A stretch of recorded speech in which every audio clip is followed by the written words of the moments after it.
Good morning. It is day 12 of our 40 days of prayer, and today's message is a little bit hard for all believers to take, but it is a message that we desperately need to hear, and that is prayer aligns our desires with God's.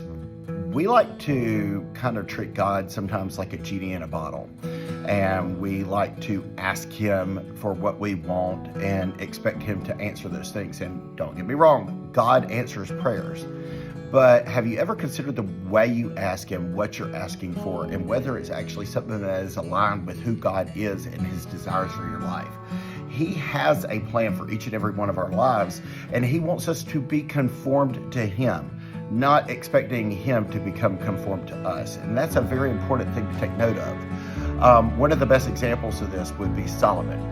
He encountered God, and God told him, ask for whatever you want and it will be done. And it's interesting because of Solomon's relationship with God at that point in time, Solomon didn't ask for what most of us would ask for. He asked for something that was incredibly wise, which was wisdom. Let's look at this story. This is in 2 Chronicles 1. Now, Lord God, let your promise to my father David be confirmed, for you have made me king over a people who are as numerous as the dust of the earth. Give me wisdom and knowledge that I may lead this people, for whom is able to govern this great people of yours. God said to Solomon, since this is your heart's desire, you have not asked for wealth, possessions, or honor, nor for the death of your enemies, since you've not asked for a long life, but for wisdom and knowledge to govern my people over whom I made you king. Therefore, wisdom and knowledge will be given to you. I will also give you wealth and possessions and honor such no king who was ever before you had, and none after you will have. It's interesting. Solomon had spent time with God and had been among God's people long enough to realize that the thing he needed was not power and people of the world fawning over him, but he needed the wisdom and knowledge from God that was important and necessary for him to lead the people of God. So when given the opportunity to ask for anything, that's what he asked for. This is what happens when we are conformed to God, when we align ourselves with God's thoughts and God's wisdom. We start realizing that the things that we initially desired were not what we desire anymore, but instead we desire the things that are going to help us be an effective follower of Christ, an effective believer, an effective child of God. We start changing our desires and our wants, and we end up asking for the right things. Now, God doesn't want us to hold back from asking for things from Him, but when you start spending time with Him, those things that you're going to ask of Him will be different. It'll change. It'll be a little bit different than other people would ask for.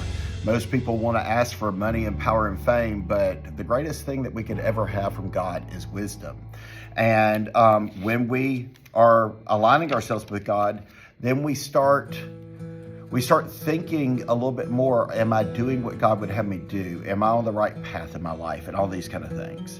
Let's look at some of the prayer reflections for today. Make a list of the things that you have asked God for in prayer recently, the things for which you have specifically petitioned God. Is there something you have prayed for that God provided? We like to add to our prayer list, but do we ever stop and think, how has God answered these prayers? And oftentimes we have not given credence and credit to God for the things that He's already done, which would change our heart and again, help us align with God. So make a list of those things and start saying thank you to God. You'll find that the list is probably shrinking at the same rate as the list is growing. So you're having things answered that you don't even realize were answered. Is there something you prayed for that didn't work out? Maybe someone you prayed for. Spend time releasing whatever hurt or disappointment you feel from that situation back to God, and pray that He will somehow reveal Himself in that situation and help you accept that His answer is always best. See, God doesn't always answer our prayers the way we want. He always answers them, but not always the way we want. Sometimes that person you were praying for healing for ends up passing away, but if they're a child of God, they're with God. So in a way, God brought an eternal healing to their life. God has our best interest in heart, and we need to be willing to release and say, hey, God, thank you for listening to me and help me accept your answers. How can understanding God's will for your life shape your prayer life?